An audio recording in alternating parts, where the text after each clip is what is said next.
അവളിങ്ങോട്ട് വരുന്നെന്ന് പറഞ്ഞപ്പോൾ ഞാനാകെ അസ്വസ്ഥനായി. എല്ലാം കഴിഞ്ഞു. ഇതുവരെയുള്ള സകല സ്വാതന്ത്ര്യവും പോയി കിട്ടി.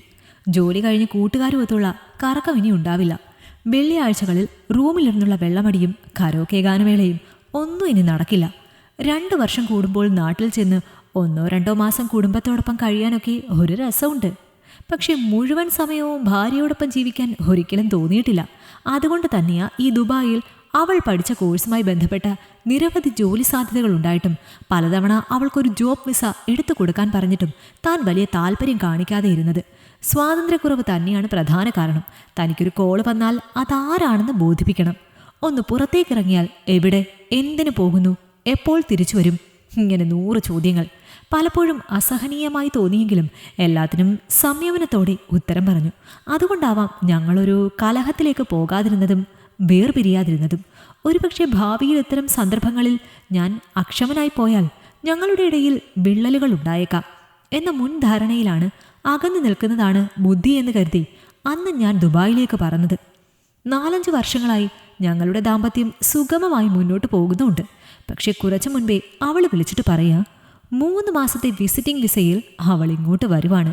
അതിനുള്ളിൽ ഇവിടുത്തെ ഒരു കമ്പനിയിൽ അവളുടെ കൂട്ടുകാരി ജോബ് ശരിയാക്കി കൊടുക്കാമെന്ന് വാക്ക് കൊടുത്തിട്ടുണ്ടെന്ന്. എന്തായാലും അവളെ പിക്ക് ചെയ്യാൻ ഞാൻ എയർപോർട്ടിലെത്തി. ഇന്ത്യൻ എയർലൈൻസിൽ വന്നിറങ്ങിയ യാത്രക്കാരുടെ കൂട്ടത്തിൽ ഞാൻ അവളെ തിരഞ്ഞു. അതാ വരുന്നു.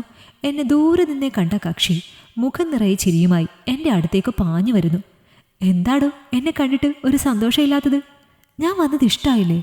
എൻ്റെ മുഖത്തെ നിർവികാരത കണ്ട് പരിഭവത്തോടെ അവൾ ചോദിച്ചു. ഹേ, അതൊന്നുമല്ല, ഇന്നലത്തെ ഉറക്കം ശരിയാകാത്തതിൻ്റെതാണ്.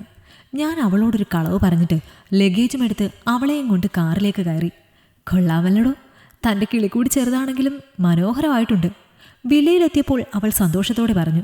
അന്നുറക്കം വരുന്നത് വരെ അവൾ നാട്ടിലെ വിശേഷങ്ങൾ ഓരോന്നായി പറഞ്ഞുകൊണ്ടിരുന്നു.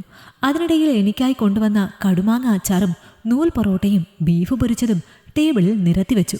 കുറേ നാളുകൾക്ക് ശേഷം ഞാൻ രുചിയോടെ വയറ് നിറച്ച് ഭക്ഷണം കഴിച്ചു.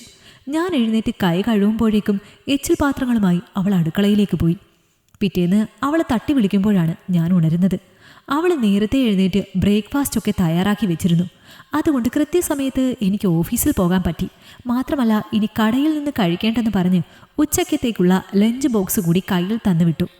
ഒരു കാര്യം സത്യമാണ്, അവൾ വന്നപ്പോൾ എൻ്റെ ജോലി നേർപകുതിയായി കുറഞ്ഞു. അതുകൊണ്ട് തന്നെ ശരീരത്തിന് കുറച്ച് റെസ്റ്റുണ്ട്. ഇപ്പോഴെനിക്ക് വീട്ടിലെ കാര്യങ്ങളെക്കുറിച്ച് ചിന്തിക്കുകയേ വേണ്ട. എല്ലാം അവൾ മാനേജ് ചെയ്യുന്നുണ്ട്. 3 മാസം തികയാൻ ഒരാഴ്ച ബാക്കി നിൽക്കേ അവൾക്ക് ജോബ് വിസ ശരിയായെന്ന് കൂട്ടുകാരി വിളിച്ചു പറഞ്ഞു. ആ സമയത്തെ അവളുടെ സന്തോഷം വാക്കുകൾക്ക് അതീതമായിരുന്നു. എനിക്കും അവൾ വന്നതിലുള്ള നിരാശ പതിയെ കുറഞ്ഞിരുന്നു. എന്തുകൊണ്ടോ അവളുടെ സാന്നിധ്യം എന്നിൽ സന്തോഷം നിറച്ചിരുന്നു. 2 ദിവസം കഴിഞ്ഞ് ജോയിൻ ചെയ്യണം. അവൾ വല്ലാതെ എക്സൈറ്റഡ് ആയിരുന്നു. പിറ്റേന്ന് ഓഫീസിലിരിക്കുമ്പോഴാണ് അവിശ്വസനീയമായ ആ വാർത്ത അവൾ എന്നെ വിളിച്ചു പറഞ്ഞത്. അവൾ പ്രഗ്നൻ്റ് ആണെന്ന്. നീണ്ട 13 വർഷത്തെ ദാമ്പത്യ ജീവിതത്തിൽ എല്ലാ ചികിത്സകളും വിഫലമായപ്പോൾ വിധിയോട് പൊരുത്തപ്പെടാൻ ഞാനും അവളും ശീലിച്ചിരിക്കുകയായിരുന്നു. കേട്ട വാർത്ത സത്യമായിരിക്കണേ എന്ന പ്രാർത്ഥനയോടെ ഞാൻ കാറുമെടുത്ത് വില്ലയിലേക്ക് പാഞ്ഞു. പ്രഗ്നൻസി ടെസ്റ്റ് കിറ്റുമെടുത്ത് അവളോടൊപ്പം ഹോസ്പിറ്റലിൽ പോയി. അപ്പോൾ മാത്രമാണ് 100% വിശ്വാസമായത്. അന്ന് രാത്രി അവൾ എന്നെ കെട്ടിപ്പിടിച്ച് കുറേ നേരം നിശബ്ദമായി കിടന്നു. ഞാൻ നാട്ടിലേക്ക് തിരിച്ചു പോവാടാ. അത് കേട്ട് ഞാൻ ഞെട്ടി. അപ്പോൾ ജോലി? ഇനി എനിക്കെന്തിനാണ് ജോലി? ഇപ്പോൾ ഞാൻ എൻഗേജ്ഡ് ആയില്ലേ? ഇതുവരെ ഞാൻ ലക്ഷ്യം കാണാതെ പറന്നുകൊണ്ടിരിക്കുകയായിരുന്നു. പറന്ന് ചിറക് തളർന്നപ്പോഴാണ് എനിക്കൊന്ന് വിശ്രമിക്കാനായി നിനക്കിഷ്ടമല്ല എന്നറിഞ്ഞിട്ടും നിന്റെ അരികിലേക്ക് വന്നത്. വിവാഹം കഴിഞ്ഞ ഒരു സ്ത്രീ ഏറ്റവും കൂടുതൽ ആഗ്രഹിക്കുന്നത് സ്നേഹസമ്പന്നനായ ഭർത്താവിൻ്റെ സാന്നിധ്യവും പിന്തുണയുമാണ്. അതില്ലാത്ത ഭാര്യമാർ ആശ്വാസം കണ്ടെത്തുന്നത് അവർ പ്രസവിക്കുന്ന മക്കളെ കൊഞ്ചിച്ചും താലോലിച്ചുമാണ്. ഇത് രണ്ടും ലഭിക്കാതെ വന്നപ്പോഴാണ് ഇവിടെ ഒരു ജോലിക്കായി ഞാൻ ശ്രമിച്ചത്. അങ്ങനെയാണെങ്കിൽ ഈ ഒറ്റപ്പെടലിൽ നിന്നും വിരസതയിൽ നിന്നും ഒരു മോചനം കിട്ടുമെന്ന് കരുതി. എൻ്റെ വിഷമം കണ്ട് മടുത്തിട്ടാവാം പടച്ചോൻ ഇപ്പോഴെന്നെ പരിഗണിച്ചത്. നിനക്ക് ഞാനില്ലെങ്കിലും ജീവിതം ആസ്വദിക്കാൻ ഒരുപാട് കാരണങ്ങളുണ്ടായിരുന്നു. സുഹൃത്തുക്കളുമായുള്ള സായാഹ്നങ്ങളും വീക്കെൻഡിലെ പാർട്ടിയൊക്കെ നിന്റെ ജീവിതം കളർഫുള്ളാക്കി. പക്ഷേ ദിവസവും രാവിലെ എഴുന്നേൽക്കുമ്പോൾ പ്രത്യേകിച്ച് ഒന്നും ചെയ്യാനില്ലാതെ ഓരോ ദിവസവും കഴിഞ്ഞു പോകുന്ന എന്നെക്കുറിച്ച് നീ എപ്പോഴെങ്കിലും ചിന്തിച്ചിട്ടുണ്ടോ? പ്രസവിക്കാൻ കഴിയാത്തൊരു സ്ത്രീക്ക് കുറഞ്ഞത് ഭർത്താവിൻ്റെയെങ്കിലും സപ്പോർട്ട് കൂടിയേ തീരൂ. അതുമല്ലെങ്കിൽ അവൾക്ക് ഡിപ്രഷൻ ഉണ്ടാകും. അവളുടെ ചോദ്യങ്ങൾക്ക് മുന്നിൽ എനിക്ക് ഉത്തരം മുട്ടി. ഒരിക്കൽ പോലും ഞാൻ അവളെക്കുറിച്ച് ചിന്തിച്ചില്ലല്ലോ എന്നോർത്ത് എനിക്ക് കുറ്റബോധം ഉണ്ടായി. പിറ്റേ ആഴ്ച അവളെ നാട്ടിലേക്ക് തിരിച്ചയക്കുമ്പോൾ എൻ്റെ വിസ കാലാവധി തീരുന്ന മുറയ്ക്ക് ഞാൻ നാട്ടിലെത്തുമെന്നും ഇനിയുള്ള കാലം അവളോടൊപ്പമേ ജീവിക്കുകയുള്ളൂ എന്നും വാക്കുകൊടുത്തിട്ടാണ് ഞാൻ റൂമിലേക്ക് മടങ്ങിയത്. ഈ കഥ നിങ്ങൾക്കിഷ്ടമായെങ്കിൽ ലൈക്ക് ചെയ്യൂ.